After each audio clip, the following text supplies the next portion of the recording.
Boom! There we go. There we go. We're live again.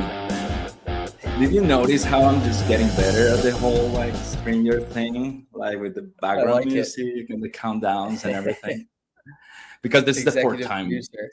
I know this is the fourth time we do this, so I'm super excited to have you here today. I'll introduce you in a second, Shane. But yeah, just thanks everyone for joining us one more time on Live with Intelligems. This started as an experiment 4 weeks ago, and I don't think we're necessarily stopping anytime soon because it's like we have gotten great feedback about how nice it is to have this kind of like unscripted conversations with actual operators, people that are or have been in the trenches. So yeah, I think we'll keep going. And today I'm super excited because I'm joined by my friend Shane Roach.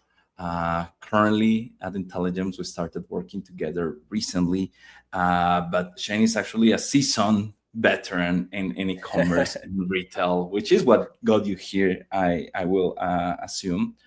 And without further ado, because as I was telling you before, like one of the things we want to kind of like keep doing with this format is to keep it short and sweet. Like I guess the shorter the better in certain ways, because like it makes us be concise, but really want you to have you like I tried for a couple of weeks unsuccessfully, but excited to finally have you here. And I'll definitely ask you to do a brief intro of what got you to your current position and all you have gone through in terms of like being at the, I guess, e-commerce world as well as retail and some of the brands you have worked with. Shane, please go for it. Awesome. Okay, cool. Well, I'll try to hit a quickish intro, but just to give everyone a little bit of context, especially like how I operate in the seat here at Intelligems. But been in and out of retail and e-commerce for the last 10 years or so, or 15 years really. Worked physical retail in college at a retailer, Nordstrom, and an outdoor store, the North Face. My friend at the time actually was starting a clothing brand as well, so did a little sourcing and production and almost the pre-Shopify space. Wow. Big Cartel, if you remember that early e-commerce, which was super cool. And then out of college, worked at one of the first DTC brands. That was huge, Everlane, in the news recently. But worked I in know. operations and analytics there. Super cool to be in the forefront of the early direct to consumer space on the brand side. And then actually started a brand on my own. So learned Shopify, just launching my own brand. A luxury leather backpack brand. And then that led me to, I spent 4 years leading e-commerce for an outdoor brand called Rumpl. And that's where I really spent a lot of time, top to bottom, owning the e-commerce channel and everything that comes with it. And we were one of Intelligems' first customers, actually. So found my way back to Intelligems, and now through all that navigating of experience in retail and in many different companies and different company sizes and different roles on the product marketing team at Intelligems. So helping all of our customers understand our features and how we can help optimize their business. Yeah, I think your face is very familiar for like a lot of like intelligence partners and merchants, because like you're constantly dropping Yep. the good news. We'll tap into more detail on that later on. But one of the things that I found interesting about your background is that you've also been in like physical retail, and that's always fascinating because like some things are similar but some things are different. What do you think were your like biggest learnings from working in retail that you got to apply when trying to optimize digital channels and e-commerce in particular? Yeah, that's super interesting. I think so. Nordstrom, I know we have viewers all over the world, but Nordstrom is the premier retailer in the United States and in some international countries. like their number one thing, Nordstrom, is one, customer service, and then two, merchandising. And so really learning about merchandising and like physical merchandising of retail and how important that is in a store and in a department. Like it's very much a department store. And so you work in a specific single department. And so, yeah, understanding merchandising and how changing merchandising and moving racks around, moving products around, setting stuff at the front, setting stuff at the back, adding signage, like putting a jacket with a t-shirt, things like that, like putting stuff at the cash wrap. Everything you do in a physical retail store, you also do in e-commerce, and it translates. And so I think that was one of my biggest learnings. Merchandising is incredibly important. Nordstrom's interesting because historically, I mean, retail has changed a lot in the last 10 years, but historically, when I was working there, Nordstrom only ever did 2 sales a year. And that was, or wait, 1 sale a year, 2 sales a year. I can't remember. 1 or 2 sales a year. That was it. Like no markdowns, like very small sales section. Everything was full price. Which ones? Like anything kind of like aligned with the normal calendar or something specific to them? It was always, I think there was one, a small one in Christmas, and then one that was, I think in June. And so there's just so much decision making also for the buyers to determine like, okay, which items are we going to put on sale here? It wasn't markdowns. It was specific units you buy for the sale. And I know retail has changed a ton, but it was interesting to think about sell through, and we had sales targets, and we had margins that we had to hit, and all of this. And so Nordstrom, actually, for anyone viewing who's worked at Nordstrom knows this, like they are the kings of retail and learning retail and understanding all of that. And so it was great. Like physical retail translates so much to e-commerce that maybe subconsciously you take in and didn't realize it until I ended up moving into e-commerce.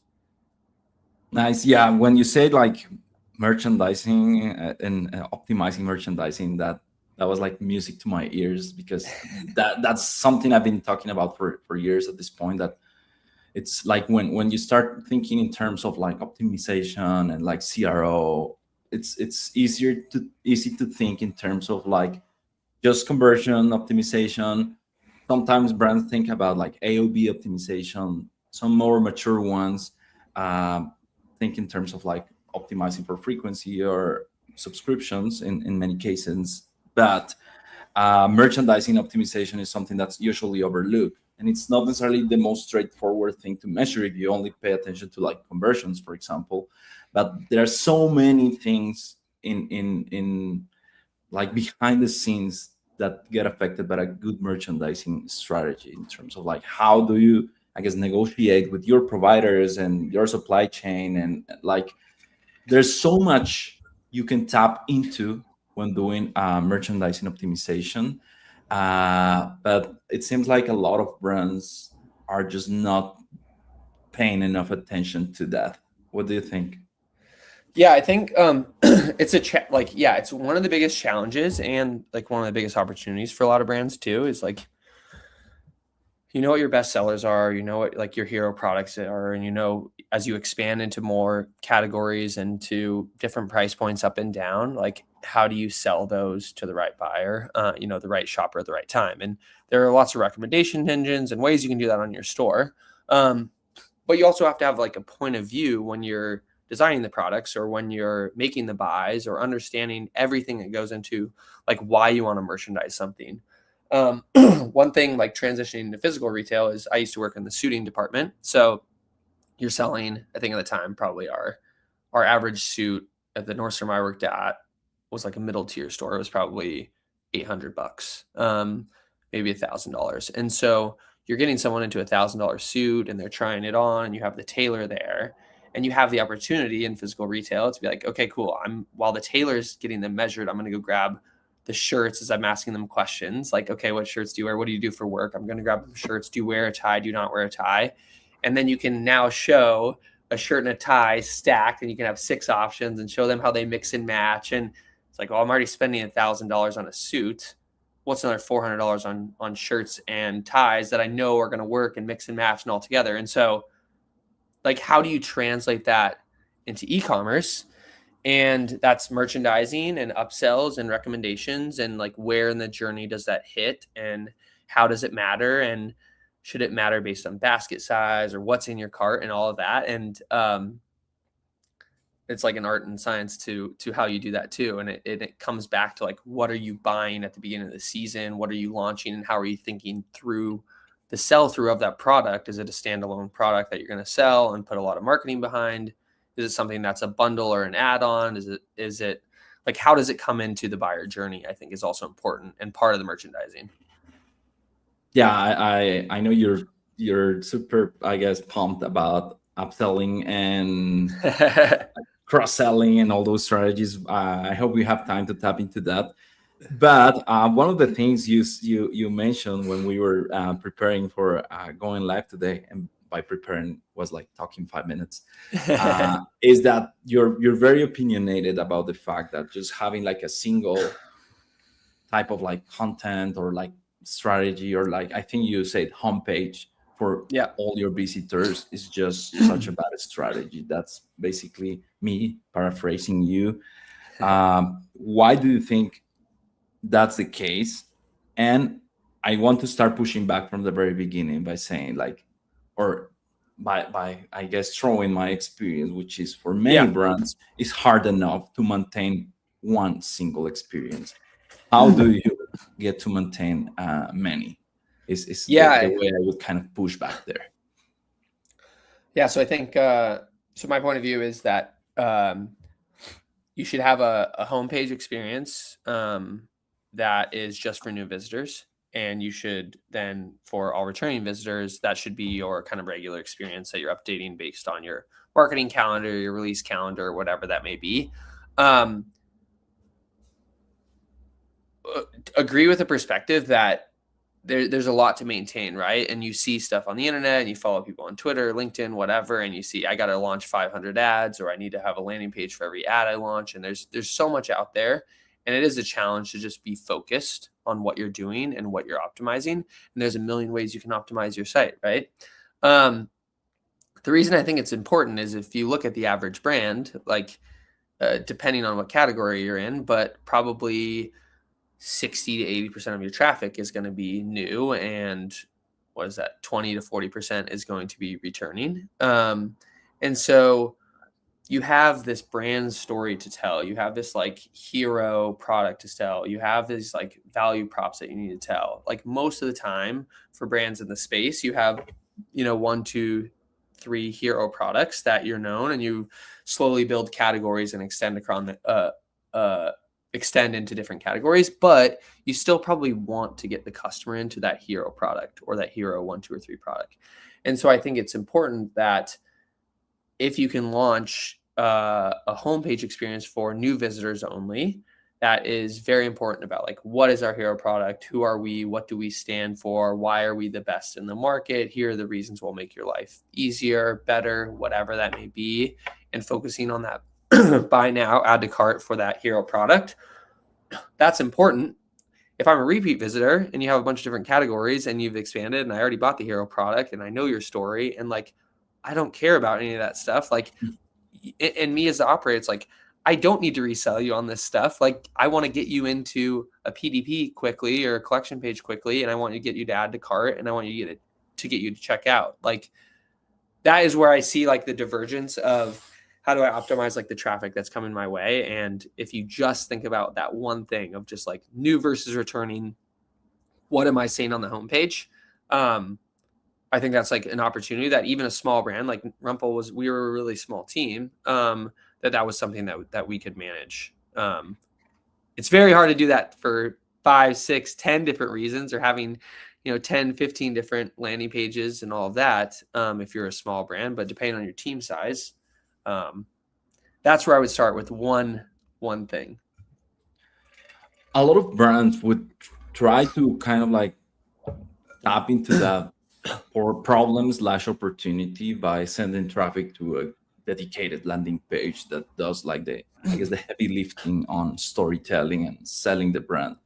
What's the difference between what you're describing and doing something like that? Why are you so opinionated on the homepage as the touch point for this, like so specifically? Yeah. The reason being is like there are still just so many doors into the homepage. Like if you're coming from an ad, sure you can send them to a landing page, right? Or if you're coming from an email, like you can direct them. But if someone's dropping a link or you're on the socials or whatever, like most of the time you're just going to be going to whatever the main URL is, and someone texts it to you, or like there's so many doors in to the to the homepage that you can't get to the like give me that direct landing experience. That's easy from paid or from affiliate or from whatever. Like you can set it up for specific channels, but no matter which way you're coming in, if you're landing on the homepage, I think that's why it can cover more of the bases. And yeah, I think that makes a lot of sense in terms of like the actual execution. Like as I said before, I mean, it sounds beautiful on paper, but it might be hard to execute, to maintain, because you might be Yeah. also running tests, and then you might be running tests that are like for the returning visitors versus existing, and that gets messy rapidly.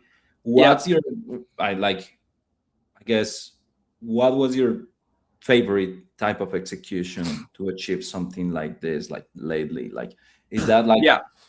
putting up? I mean, I'm under the assumption that everything should be tested, but after that is like putting a personalization, creating some kind of like split URL redirect. Like, what's your go-to approach? Because by the way, something we need to mention is that you're launching a new brand pretty soon. There's a countdown for that.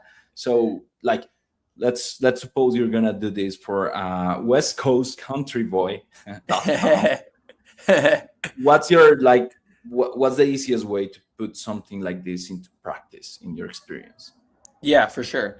So I think like any brand is thinking about this seasonally, maybe, or when someone new joins the team, or when you hire a new head of marketing or an agency or whatever. Like this conversation will come up probably every quarter, depending on if like team member shifts. And with all that, information you have on who your buyer is and what they buy on their first purchase and what your AOV is and all this stuff, like you have a very clear story on what you should be telling on the homepage. But you're always going to be battling the marketing calendar. You're always going to be battling like this new release, and we bought this much, and we have to push this product for the next month, like we need to, and we're going to move the placements around, and like we have to sell this new product, whatever that may be. And so I think the like easiest way to execute this fundamentally is just there's a million references you can look at online, right, for the best landing pages, right? Or you have a point of view on what the section should be, 1, 2, 3, 4, 5, and what that should look like. And I think building that out as a homepage template, launching the test, like you said, just to validate it. Like you probably have a very strong POV that this is going to be better than whatever your current, continuously changing homepage is.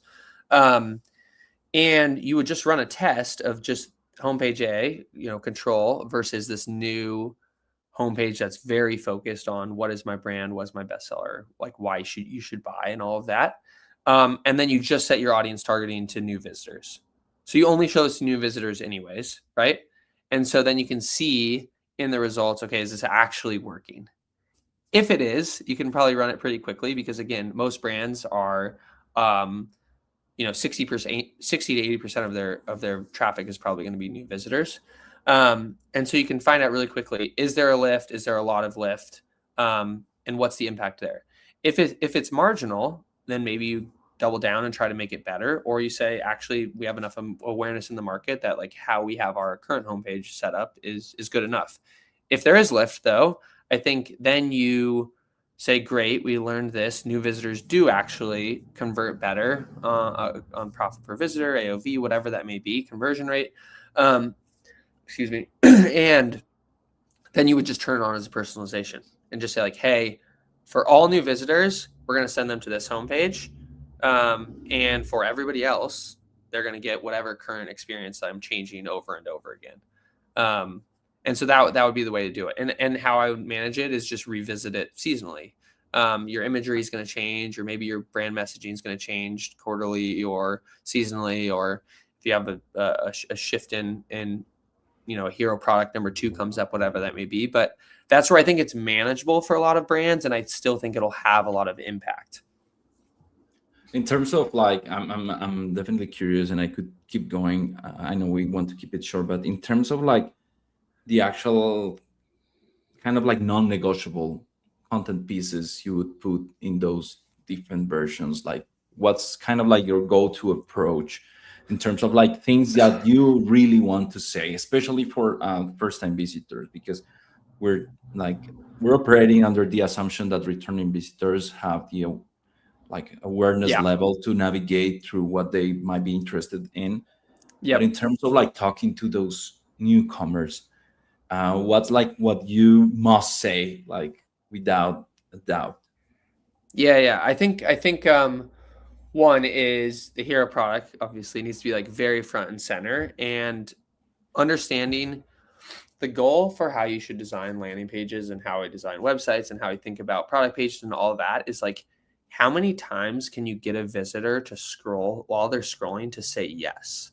Like, so they're going to navigate their own path, right? They might see certain sections and skip whatever, but like in each section, do I give the visitor an opportunity to say, yes, this is for me, or the shopper visitor? And so obviously like great imagery, you got to start with great imagery, calling out different benefits, calling out like specific use cases and how this is going to make your life better, whether it's like in a specific location or in a specific activity or in like a habit, everyday life, whatever that may be.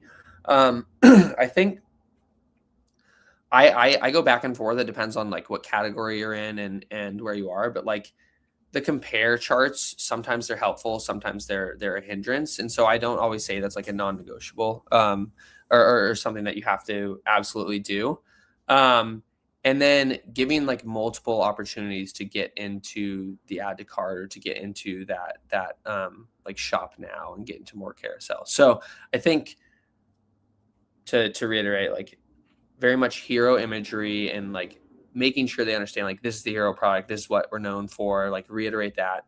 Maybe a little bit of the brand story if the brand story is important to what the product is. If it's like I have kids, if it's like stuffed animals that are made by a mom who was trying to, find the best stuffed animal for her kids who had sensory issues or whatever that may be. It's like, okay, that resonates with me. And so if the story actually resonates with what the product is, that's important. If the story is just like a cool entrepreneurial story, maybe that might not be important here. So each section should give a reason for the shopper to say like, yes, this is for me. If it's not doing that lift for you, then like it's probably not going to be helping your conversion as much as you think it is. It's not to say it's not important. Like the story is important or the materials are important or whatever that may be, but it might not be doing as much work as you think it is. And so in each section, do we give the shopper the opportunity to say yes? One last question on that. I think I think it's pretty clear to understand where you're coming from with that kind of strategy for, say, mostly like CPG brands or stuff like that you would buy repeatedly. Yep. How about those type of purchases that happen just every now, like once in a while? Like think of like, I don't know, like baby crib or like like you get it, like I don't know, like Peloton machines, something like that, that you don't necessarily keep Yep. like Changing. buying once Yeah. again or chain. I mean, obviously, we could say that there might be like accessories and other type of stuff, but how would this be different if it's not like a convenience type of product? Yeah, I think that's an interesting way to think about it too. Is yeah, like what's your AOV? What's the buying cycle? Like what's the repeat rate? Things like that. And I mean, sometimes back to like size of team and too many decisions to make and over optimizing things like that. Like sometimes you don't need to be changing all this content all the time. Like you don't need to say, new versus returning. So it still is going to depend on, yeah, like what the buying cycle is, what the shopper is. And so I think that's a good reminder, Carlos, that it is still going to vary. Like there's no hard and fast rule. Maybe not no, but like No there's one size mostly, fits all yeah, like it's solution, like right? very, very hard to say adamantly, matter of fact, 100%, if you do this tactic on your PDP or on your homepage or whatever, that it's going to be positive. And so that's why I think it is important to always test and validate before you do this. And the best practices could be absolutely opposite for your store or your shopper or your products, whatever that may be. So I think it is important in anything you do to just always test and validate. And then you can pat yourself on the back, or you can say, great, I'm glad we did that. Let's revisit what we want to do here. Yeah, I think the best practice is just to test everything that you could easily test, because it's easy to get like surprised by counterintuitive results. But yeah, that's an interesting point of view. Again, like I know where you're coming from. I'm biased by some previous experiences on that, but like it's a super interesting point of view, and I think something that brands can definitely benefit a lot from, and also you could use Intelligems for. Speaking of which, so you're now doing product market and Intelligems, different, very different kind of like point of view of the industry, but I bet equally fascinating. And you're super close to the product, and obviously Intelligems as a product is moving very fast, building a ton, shipping a ton. uh, I don't think we'll have time to get into many details on that, but what are like the top three kind of like features that Intelligems recently launched that you think are like game changers for operators? Yeah. Okay, I'll do a speed run on this. Okay, so one is, we know a lot of our customers are on Slack. We know a lot of, and our agencies, like a lot of people that use Intelligems are on Slack. We also know a lot of our customers are using external API to funnel data in and do what they want.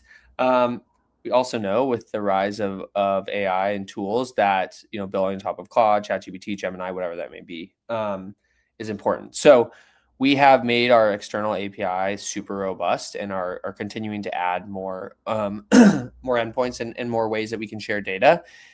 With that, we can also share all that data with the MCP, and you can access it in Claude.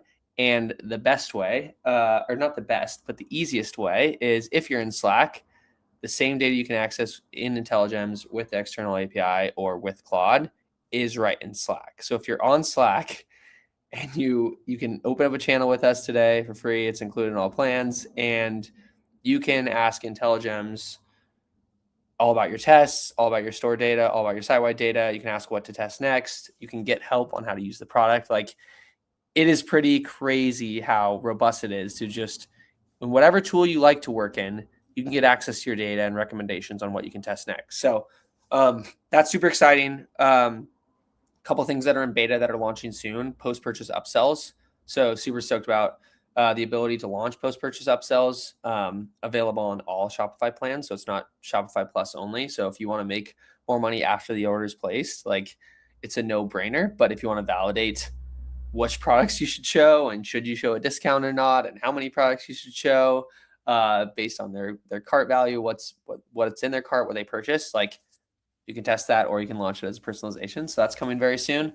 And then AI visual builder. So instead of having to make a lot of changes in your template and launching a template or a theme test or making on-site edit changes, if you can prompt it, you can build it. And so the faster path to launching a test or launching a personalization and finding out what you should do next is really exciting. So those are coming down the pipeline. But today, get connected on Slack, get connected on Claude, get your data where you want it, and look forward to post-purchase upsells and the AI visual builder, and lots more AI recommendations and helping you figure out what to do next is coming soon.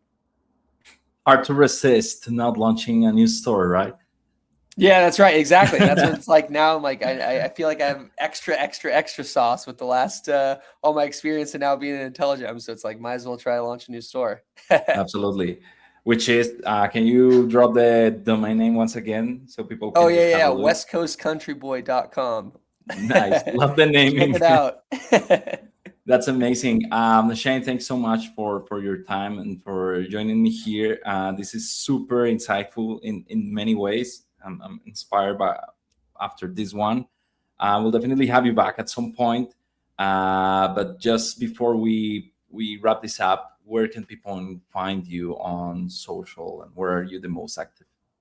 Yeah, I'd say probably the most active on LinkedIn, or just Shane T Roach on X. Starting to share more as I build the brand. So hopefully in a couple of months I can come back and tell you how everything went smashing and optimize the PDP and homepage and all of that. We'll see. Awesome, man. Great having you, and until the next time. Awesome. Thanks, Carlos. See you, and thanks everyone for joining us today. We'll connect next Thursday at 11 a.m. Eastern time. Have a good one, everyone.